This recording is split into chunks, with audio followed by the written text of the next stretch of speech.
We recently had our wedding and it was a blast. Now it's time for our honeymoon. Thankfully, we found Noljago, a travel and tours agency na mabilis nag-asikaso ng hotel and activities na gagawin namin sa Boracay. First, let's talk about how to get to Boracay. The flight from Clark International Airport to Caticlan Airport takes approximately 40 minutes.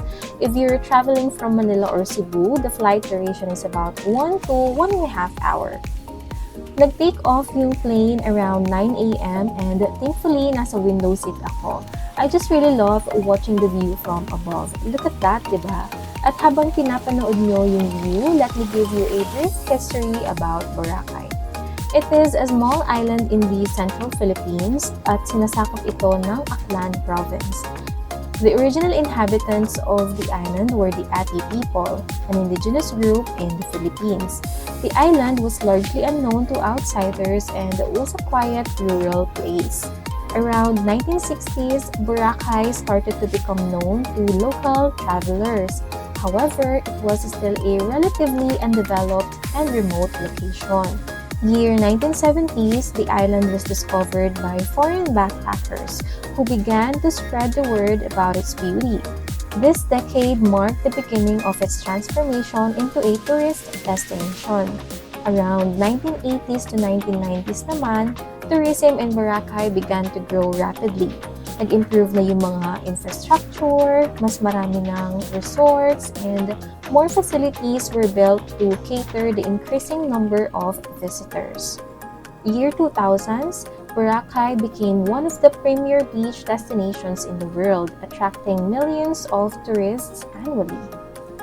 Due to the severe environmental degradation caused by over-tourism and inadequate infrastructure, the Philippine government ordered a 6-month closure of the island in April 2018.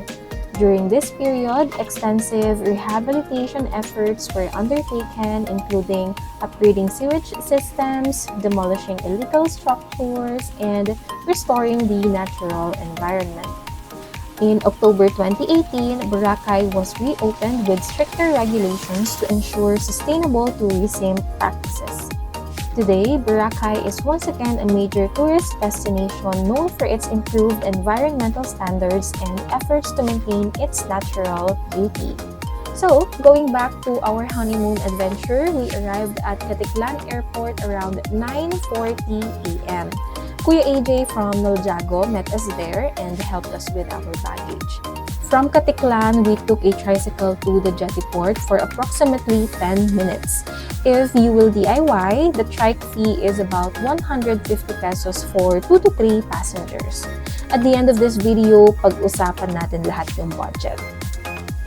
Pagdating sa jetty port, Noljago took care of everything, but if you will DIY, you should find the registration booth, pila ka doon, go to the verification area and present your confirmed hotel bookings. You have to pay for the boat fee, which is 25 pesos per person, environmental fee is 75 pesos per person, and terminal fee is 100 pesos. Since Noljago took care of everything for us, we were able to board the boat immediately and the travel time to Boracay Port is about 15 minutes. Upon arrival at Boracay Port, you can look for the hotel transportation service or ride a tricycle for 100 pesos. We arrived at Bamboo Beach Resort around 10:30 a.m. Although our check-in time was at 2 p.m., the hotel graciously allowed us to check in right away without any extra charges. They welcomed us with drinks and informed us about the do's and don'ts. Our stay here includes daily breakfast, which is really convenient. Here is our room. It's simple, clean, and spacious. There's a water heater if you want to drink your coffee, there's a television, mini fridge, as well as a small vanity area. The room is air-conditioned, there is a cabinet, towels and toiletries are provided, and there is a vault to keep your valuables safe. The comfort room is clean and spacious with a hot and cold shower. You also have your own balcony with a clothing rack so you can hang and dry your clothes. This hotel is a beachfront accommodation located in Station 3, the southern part of the island known for its affordable lodgings. Station 2, situated in the middle of the island, is the hub of activity with a variety of food options, stores, accommodations, bars, and more. The northern part of the island, Station 1, is home to the most luxurious hotels and restaurants. We walked from Station 3 to Station 1, which took about 30 minutes. Fortunately, we had been doing a lot of walking and jogging before this adventure. If you're not into walking, you can take an e-tricycle for 15 pesos per person or hire a private e-trike for 100 pesos. Since our hotel has its own bar and restaurant, we decided to try their buffet, which was only 400 pesos per person. After dinner, we decided to relax. A trip to Boracay wouldn't be complete without experiencing the nightlife, so we spent the night at On Bar. It's a bit pricey, but the food and drinks were delicious. Initially, we were just chilling out, but the DJs did a great job of energizing the crowd, so we ended the night dancing with new friends and fellow tourists.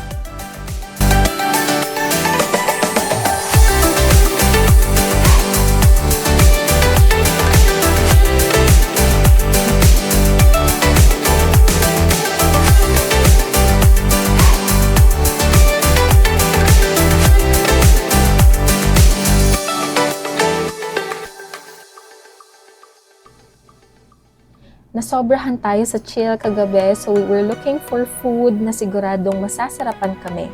Good thing, malapit lang yung Jerry's sa hotel namin. After lunch, nag-snacks pa nga at naglakad na kami papuntang Station 2 for our free diving activity. We booked this fun dive activity with Freedive Boracay. Freedive Boracay Training Center is Boracay Island's first and only free diving school teaching apnea total freediving courses.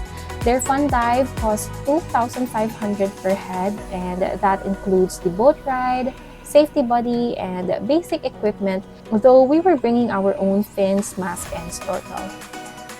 If it is your first time, they also offer an introduction course to freediving.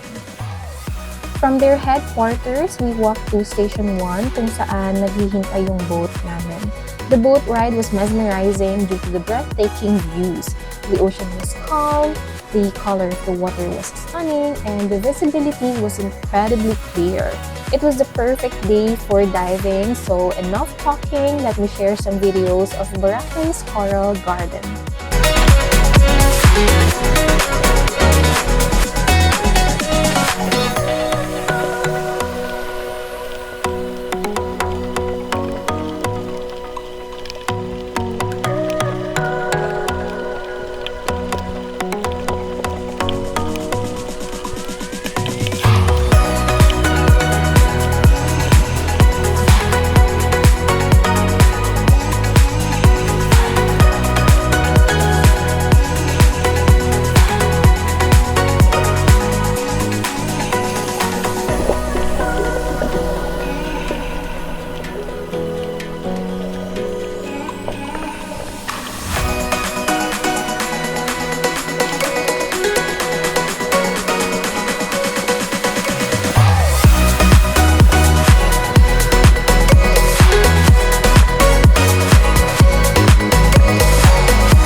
Before we end this video, let's talk about the budget. Since late na kami nag-book ng ticket, we spent 19,059 pesos for 2 packs. Round trip na yon at may kasamang baggage. Na-cancel kasi yung flight namin to Palawan, so bigla ang book kami ng ticket to Boracay at wala ng sale. We booked our hotel and other transpo with Noljago for 14,600 pesos.